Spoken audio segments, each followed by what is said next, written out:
Welcome back to This Week in Immigration. I'm your host, Hanadi Jordan, Communications Coordinator at the Bipartisan Policy Center.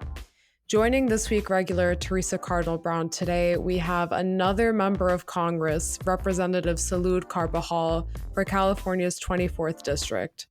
Representative Carbajal will be telling us about his bipartisan bill, the Protect Patriot Parents Act, which would make parents of U.S. military service members eligible for green cards, preventing potential deportations or separations of military families.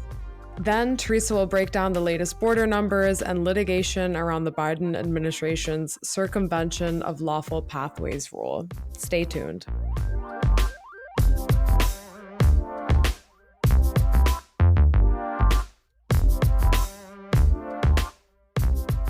It might be surprising to many listening that the family members of those who serve in the U.S. military aren't always eligible for lawful permanent resident status in the United States.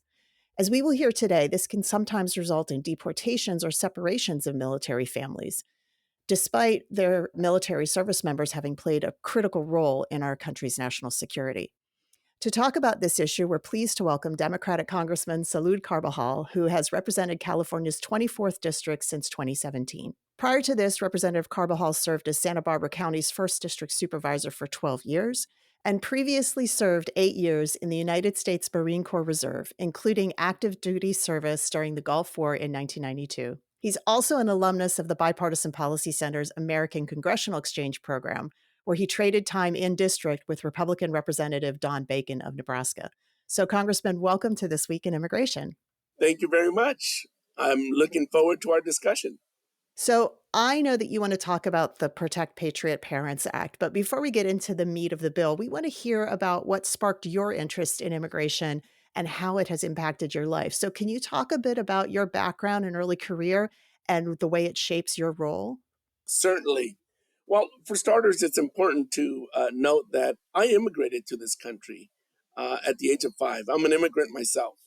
I was lucky that when I came to this country, the system worked. My family applied, we went through all the motions, and I was able to get a green card to come to this country. And obviously, having that experience of being an immigrant and coming to this country is one thing. The other thing is, throughout my public service career, I represented in county government. The number one industry in my region was agriculture. And also, in coming to this country, my father worked as a farm worker. So not only do I have the experience of what farm workers go through, being an immigrant, and also representing the needs of farmers in agriculture really helped me understand a number of issues pertaining to immigration, as well as being a veteran. I joined the Marine Corps. I served in the military. Eventually, I became a citizen as coming to this country and being able to have so many opportunities. But I understand all those dimensions of family members, farm workers when it comes to the Farm Workforce Modernization Act as well, and the Protect Patriot Parents Act. All of those pieces of legislation go to the heart of sort of my experience and understanding of some of the complexities of immigration today. Yeah. So let's talk about that bill, the Protect Patriot Parents Act, which would make parents of U.S. military service members eligible to adjust to lawful permanent resident status, preventing potential deportations or separations of those military families. Tell us a little bit more why this bill is important. What's missing in our immigration law that you're trying to fix with this bill? Well, right now, military personnel could have a parent that's living in the United States, and they're serving on active duty. They are deploying in case of a war or on active duty, doing a deployment around the world or here in our country. And their parents, if they're here as individuals who are undocumented, could be deported. And could you imagine here a son is serving in our military, fighting for our democracy, putting his life or her life on the line, and yet a parent who hasn't committed any crimes is contributing to the economy here, is applying for legal permanent residence, cannot do that without oftentimes having to go back to Mexico.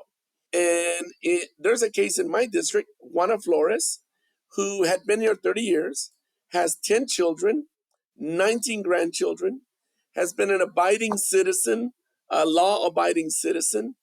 And during the last administration, after having been given parole for a number of years, the administration decided no, our number one priority is to deport you. Even though no crimes have been created, she was sent home to Mexico, her home country, should I say, leaving 10 kids behind and grandkids. How can that be a priority?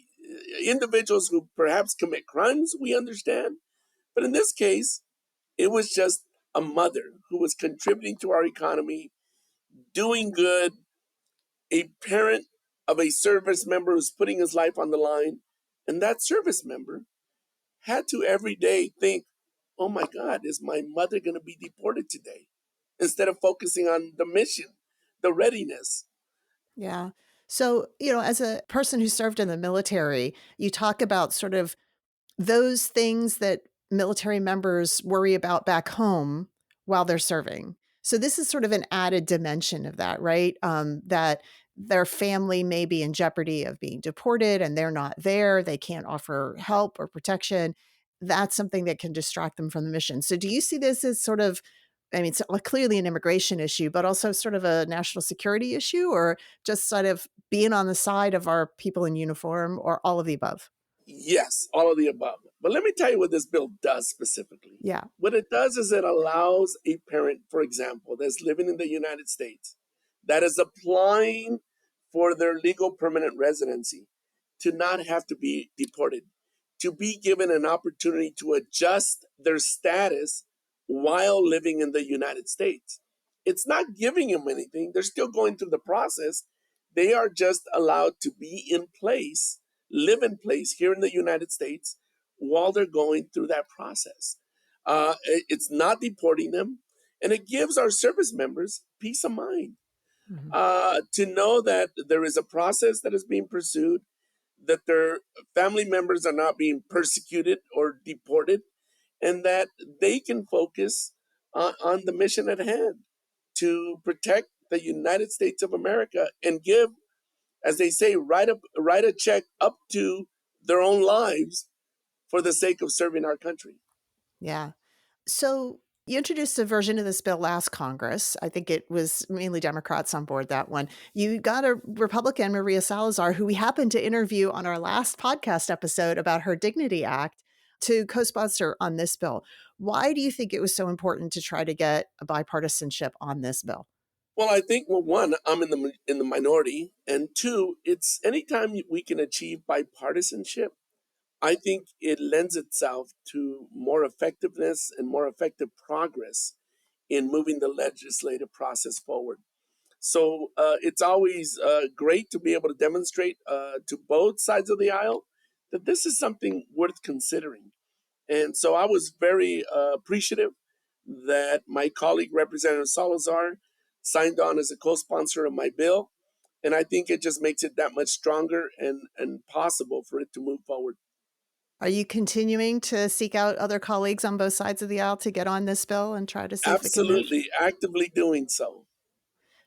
So the bill last year did manage to pass the House. As you mentioned, Democrats controlled the House in the last Congress, but didn't move in the Senate. What's your hope for this bill this Congress? What are the options that you try to get this moved? Well, first of all, try to move it forward as a bill itself on its own standing. But if not, there's always opportunities to look at how we might be able to do this through the National Defense Authorization Act. Next year, this year, the NDAA is at the tail end Right. of the process, but there's another year next year that we could look at. There's also other pieces of large immigration, large legislative bills that are must move forward bills that we might be able to get some bipartisan support to include this piece of legislation. But the fact that it's bipartisan makes it that much more possible. Yeah. So do you have any idea, So you mentioned Ms. Flores and others. Do you have any idea about how many service members or family members might be impacted by this legislation? 80,000 individuals. 80,000. That's a lot more than I Yes, thought. 80,000 are impacted throughout the country. That's the number that we have.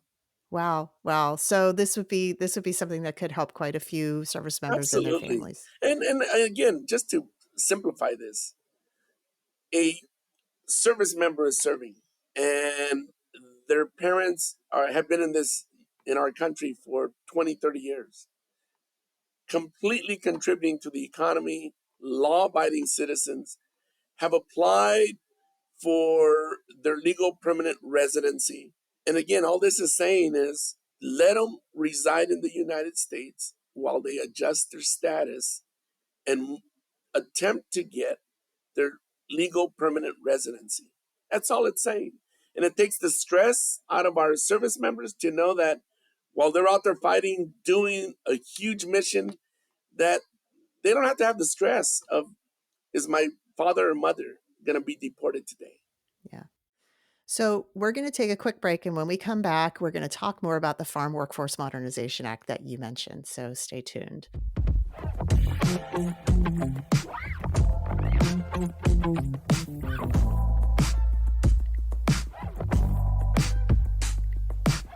All right. So you already mentioned your work trying to help farm workers and farmers in the United States with their workforce and the Farm Workforce Modernization Act. And that's a bill that we have talked about on this podcast before in prior years. It was introduced, I think, in the last 3 Congresses it's tried to go through. Can you tell us why that bill is important for you and your constituents? Absolutely. And not just my constituents, I think our country. As I mentioned earlier, I'm an immigrant to this country. I'm a son of a farm worker. My father worked in the fields. I joined them many a summers. So I understand the hard work that is. In my public service in local office, I represented on the Santa Barbara County Board of Supervisors, the number one ag industry in my area. And so I know firsthand the needs of farmers. And time again, I have heard from farmers that they, like many other sectors, but particularly the ag industry, they are in a major shortage of labor. And there was an effort to bring together diverse stakeholders, farmers, the California Farm Bureau, the Western Growers, the United Farm Workers Union, brought them all together, and an agreement was crafted to be able to do 2 major things.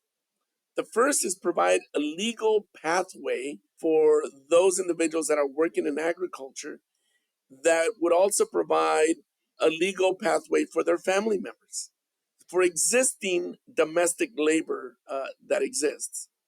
2, it would modernize and streamline the H-2A program that would, in essence, create a modern day guest worker program that would also lend itself to additional secure labor for our farmers. And it would add a lot more protections than the initial guest worker program had of the 50s or the 60s.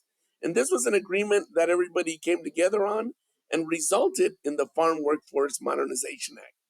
Yeah.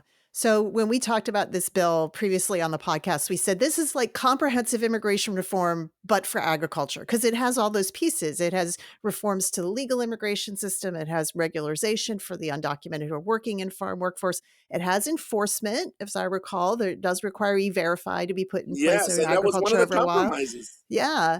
And so, you mentioned it's got the growers, it's got the farm labor unions, farm workers on board, but it hasn't yet been able to see success, even though it's been tried for a few times. What do you think is the chances this Congress, maybe you don't, like me, I don't like to lay odds on Congress, but let's ask this way. What do you think is the path forward for this year? Do you think it's even more important? Do you think it's got more push behind it? I think the Senate is going to be key. Certainly, this was put forth again, but unless there's a willingness by the majority party in the House of Representatives to move this bipartisan legislation forward, it's not going to go anywhere. We think where it's likely to move is in the Senate. then coming to the House in a broader piece of legislation. Yeah. So I mentioned that you were part of our ACE program, and I know that you and Congressman Bacon have developed a friendship from that. Talk to me a little bit about your experience on working on these bipartisan bills on immigration. You mentioned there's compromise involved. Like, how hard is it to really get a true bipartisan bill sort of negotiated, get the sides on board to these kind of bills? Well, immigration is one of the most complicated ones, so that's a tough one.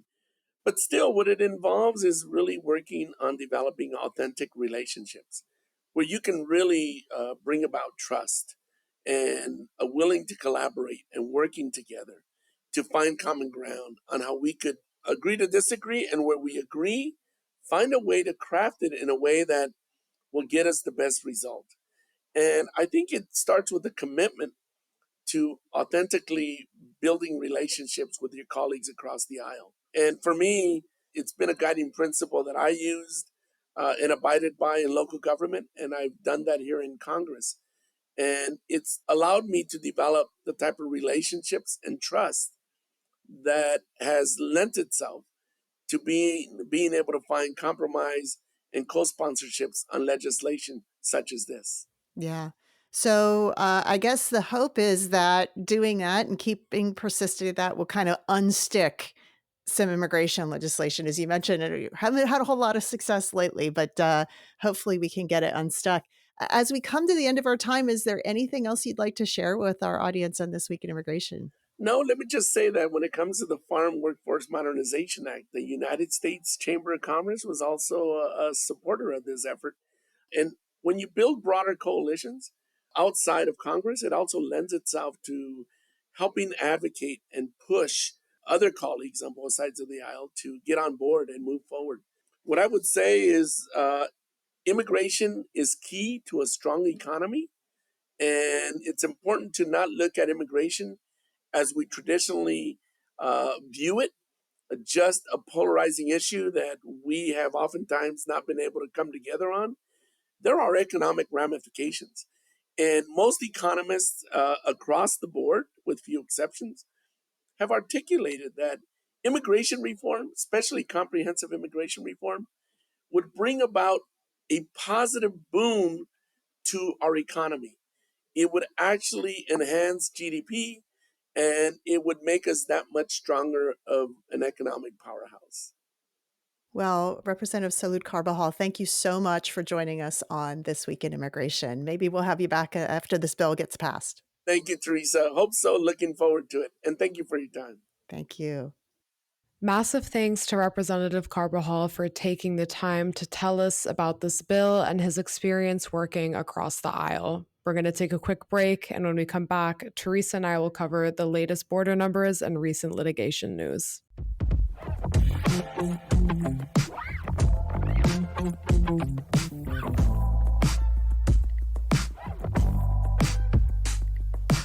And we're back with Theresa to discuss the latest border numbers and a California court case with implications for the Biden administration's border policies. Theresa, welcome back. Hi, glad to be here. So on May 11th, Title 42 came down, and many people predicted a large upswing in arrivals once the COVID-era rule was repealed. Surprisingly, however, Border Patrol data from June saw a significant decrease that the Biden administration and others have touted as a success of their post-Title 42 border strategy. Yet reporting on unreleased July border encounters seemed to indicate that the success may have been short-lived. Theresa, can you summarize the trends we've seen in the border arrests in June and July, and what were some of the factors that contributed to them? Yeah. So, I was one of those people who foresaw a potential increase after Title 42 came down. And I admit that that did not happen. I was wrong. Not entirely sure of all the reasons for that, but the numbers don't lie. June, which was the first full month of data after Title 42 came down in the middle of May, did show a significant decrease, a 42% decrease in encounters between ports of entry by Border Patrol, and overall across the entire southwest border, including at ports of entry, a 30% decrease. And June's numbers were under 100,000 for the month, and that is the first time that encounters at the U.S.-Mexico border had been under 100,000 since February of 2021, which was the first month of Biden's administration. So it was a pretty significant decline. But I think myself and other people who looked at the data, and even some in the government, were like, 1 month of data does not bear out a trend, right? We have to see persistent, continuation of these trends. And as you said, the early reports that we have of July bear that out, because it does look like June was a temporary pause. And that migrants have come back to the border in pretty large numbers. So for the numbers were reported in the Washington Post, and also CBS News had these numbers. They haven't been officially released from the government. So we don't have firsthand knowledge of these numbers as of the recording on August 9th. But what they're reporting is that the total number of encounters in July went up 30% from June to around 130,000. So that would put the July numbers about equivalent to what we saw in maybe April of this year. Now, May saw a huge jump. We had 171,000 encounters in May, and that was due to a big push of migrants coming in before Title 42 was taken down. But if we just look at full months of existing policy, we're back to numbers that we saw in the springtime. So, again, it's kind of a reversal. It means that the numbers have come back pretty much from, the June declines, not entirely. They are still down relative to sort of some of those other numbers. But, I think we've also heard reports that we're seeing increased arrivals in places that we had not seen before. So Tucson sector in Arizona, which covers most of the Arizona-Mexico border outside of Yuma, saw a huge percentage increase, about 400% increase in encounters last month. That means about 40,000 people came through that sector. And that had been a relatively low encounter sector for most of this time period, primarily because it's a desert. It's very hard to cross. It's very dangerous and very difficult. And it's the height of summer. And we have all seen the news reports that in South Texas, Arizona, they have been seeing months-long 100+ degree days. So migrants are crossing in very dangerous places, in very dangerous situations. Now, some of this could be due to encouragement by smuggling groups that know that the Border Patrol capacity in Arizona, particularly in the Tucson sector, is a lot lower than in South Texas. So these are tiny Border Patrol stations. They don't have a lot of personnel. They don't have secondary facilities to transfer migrants to.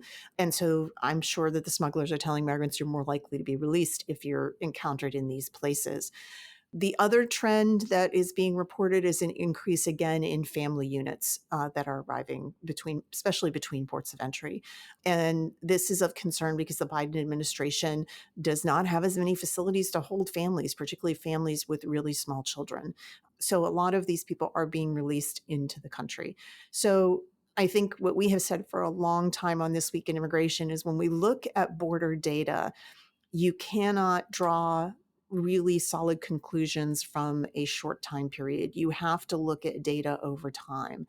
And, what we have seen is that the impact of the Biden administration's new policies may have been short-lived. Now, some of them are not fully implemented, right? We know that, for example, the so-called safe mobility offices, the regional processing centers in Latin America, are not fully up and running. They had to pause acceptance of new applications because they reached capacity. So some of the other things the Biden administration is trying to do with other ways that people can come to the border rather than trying to enter illegally are not at the capacity needed to make them, I think, viable alternatives for a lot of migrants. The last thing I will say is that data from the Washington Office on Latin America and countries in the region say that they have seen an increase again in people coming through the Darien Gap from South America into Central America, and many of those are trying to get to the US-Mexico border. So overall migration is continuing, and it appears that at least right now, the Biden administration's policies haven't had a significant long-lasting impact. Theresa, how has the surge in border arrests this month affected the Biden administration's efforts to manage and control migration at the border? Well, as I mentioned, they're seeing an uptick, and they're seeing an uptick in places that hadn't had large numbers before. So some of the things they're having to do is respond to these new locations. So surging resources to the Tucson sector, for example, to manage migrants arriving. It does appear that, particularly because there have been court decisions limiting their ability to parole immigrants out of Border Patrol custody, that they are releasing, if not the majority of migrants, an awful lot of them into the country to await immigration court hearings, which is what they were doing with those that were exempted from Title 42 before Title 42 was taken down. They're trying to advertise the fact that they are deporting more people under expedited removal processes under immigration law, which is Title 8. But the numbers, at least in June, show that those kinds of deportations were not the majority of outcomes for migrants at the border. In fact, it appears that most of the arrivals were, processed either into the country and released. Some also, not insignificant number, were returned back to Mexico under something called voluntary return, which means basically the government says to you, we don't think that you have a case for asylum. We don't think that you will be allowed to stay in the United States. If you wish, you can return voluntarily back to Mexico, and there will be no immigration consequences for you doing so. So unlike expedited removal, where the government removes you, maybe against your will, and that does have a 5-year bar from future immigration benefits, a voluntary return does not. And so that's similar to the expulsions under Title 42. So one thing that a lot of border watchers are looking at is, will that create more recidivism, higher numbers of people trying again and again? And who might that be? Could that be just Mexicans, or might it also be other nationalities that we see that have been returned to Mexico under these voluntary return policies?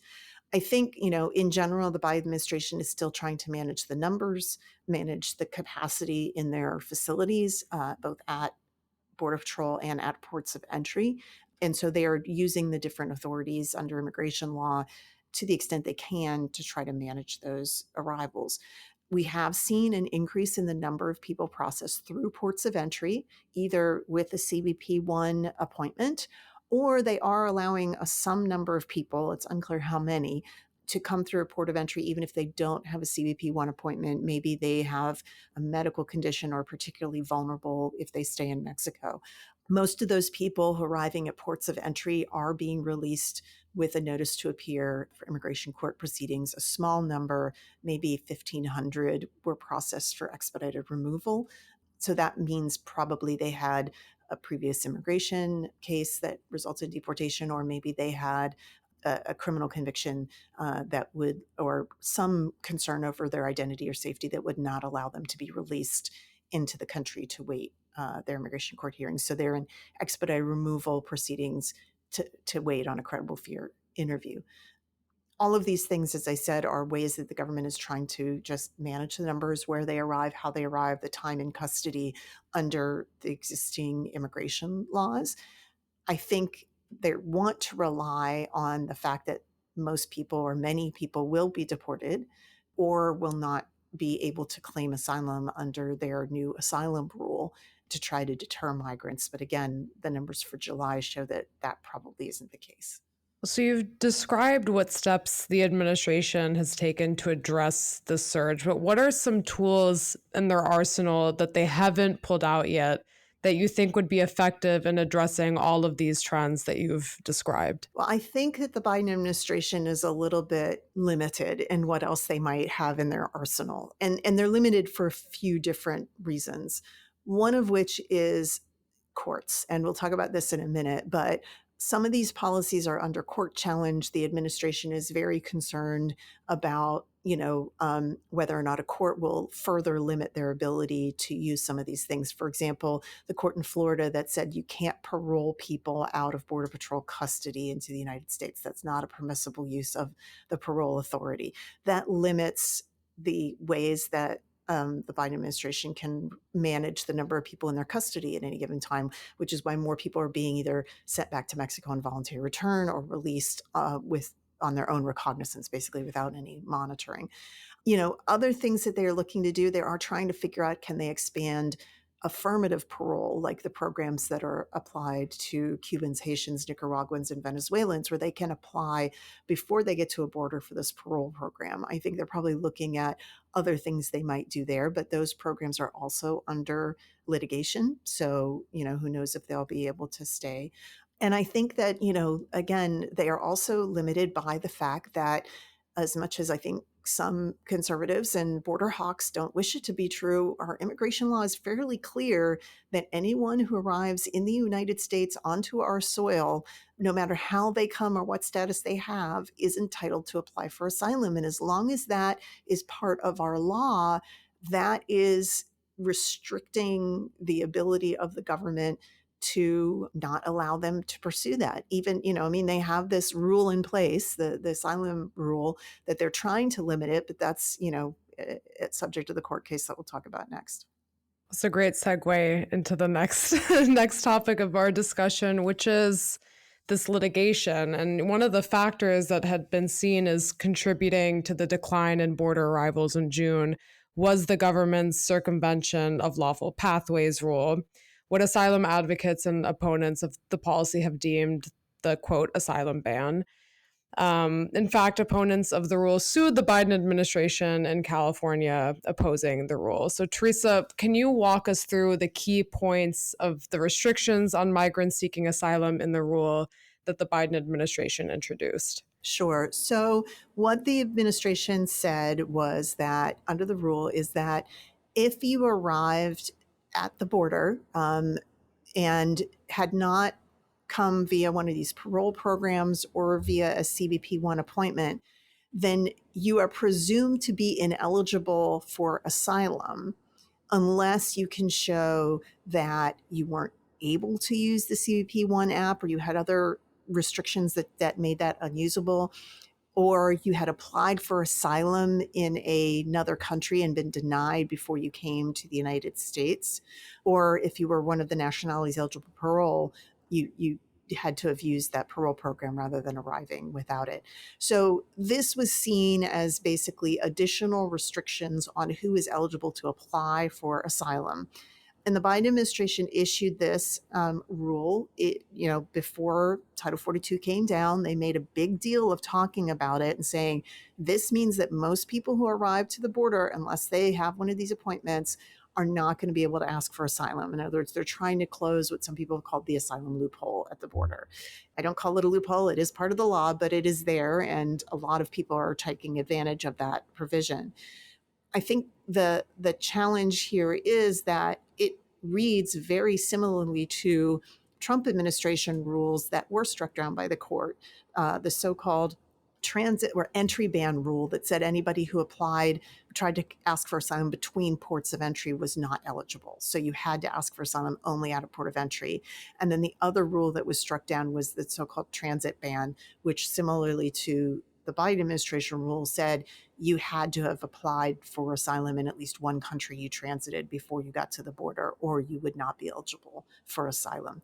And so I think that was one of the bases of the court challenge in California. As a matter of fact, the litigants in that case reopened the court case against the Trump era regulations with the same judge who had struck them down and said, this rule is in fact the same as those rules, in spite of the fact that the Biden administration says, well, there's additional exceptions and these are just presumptions and you can rebut them.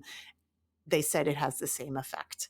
And so that's the grounds under which they are suing. Well, U.S. District Judge John S. Tigar in California struck the rule down. What were the reasons he cited for doing so? Well, as I mentioned, he was the same judge who had initially struck down the Trump era rules. And he said in his ruling essentially that, yeah, this is the same thing, that the exemptions in the rule do not cure it of the same things that made the Trump administration rules unlawful. And so the detail here is that the law is very clear. You're eligible to apply for asylum no matter how you arrive or what status you have in the United States. The law does give the Attorney General and the Secretary of Homeland Security the ability to add other restrictions, but only insofar as they are, quote unquote, consistent with this law. And what the judge said is that creating these kinds of restrictions based on where somebody arrives is not consistent with the law, which is pretty explicit that it doesn't matter how you arrive. So he enjoined the rule and he said, nope, this is not, it's not different enough. It still is illegal for the same reasons that I ruled that the Trump era rules were illegal. The Ninth Circuit Court put a hold on that ruling. So what does that mean for this case, Theresa? Where does it stand now? So as I mentioned, Judge Tigar ruled that the rule was invalid. He issued an injunction against the rule. Well, I think he vacated it, but he said the rule's not valid. But he stayed his own decision for 2 weeks, in part because the government begged him not to change rules like very quickly, but also because they wanted to appeal to the Ninth Circuit, and which they did. And the Ninth Circuit, it granted a stay of Judge Tigar's decision. So the rule remains in place for now, but the case is pending before the Ninth Circuit Court of Appeals, and the government is arguing that Judge Tigar's decision was wrong for any number of grounds. And they are, hoping that the Ninth Circuit will overrule Judge Tigar. So you've broken down sort of the opponents or the opposing side of this rule, what their argument is. What has the Biden administration said about this court case and what it means for the administration's border policy if the rule were to be struck down? Well, a large part of the government's position in these cases is the potential impact on the border, the numbers, the inability of the government to sort of manage the border if this were to be taken down. They argue that this rule is a very important piece of the overall strategy that the administration has put in place to manage arrivals at the border. They have claimed that, it would result in increases. I think, Judge Tigar did not agree with that argument, obviously, in his ruling. We'll see what the Ninth Circuit says. But operational impacts are not the same as sort of the legal basis on which you're doing something. And I think that that's the challenge, is that arguing that you're trying to do something that a court believes is not lawful because it to do otherwise would create operational challenges. There have been other courts that have looked at that and said, yeah, you can't, that doesn't work. As far as the legality of the rule, I think the Biden administration does believe that the rule is significantly different, that they have processes in place that would allow people to overcome these presumptions, that it is possible for people to get access to the CBP One app. They're not totally cutting off all applications for asylum at the border, and that there are people that are being allowed to proceed to asylum cases even now who are being encountered between ports of entry even with this rule in place. So they're saying, look, it's not the same because it's not absolute and people are being allowed in. So I think, these are the arguments. We'll have to see again what the Ninth Circuit says, and almost certainly it will be appealed further up the chain. Theresa, thank you so much for joining us and for breaking all of that down. Thanks so much, Hanadi, for having me. To our listeners, we'll talk to you next time.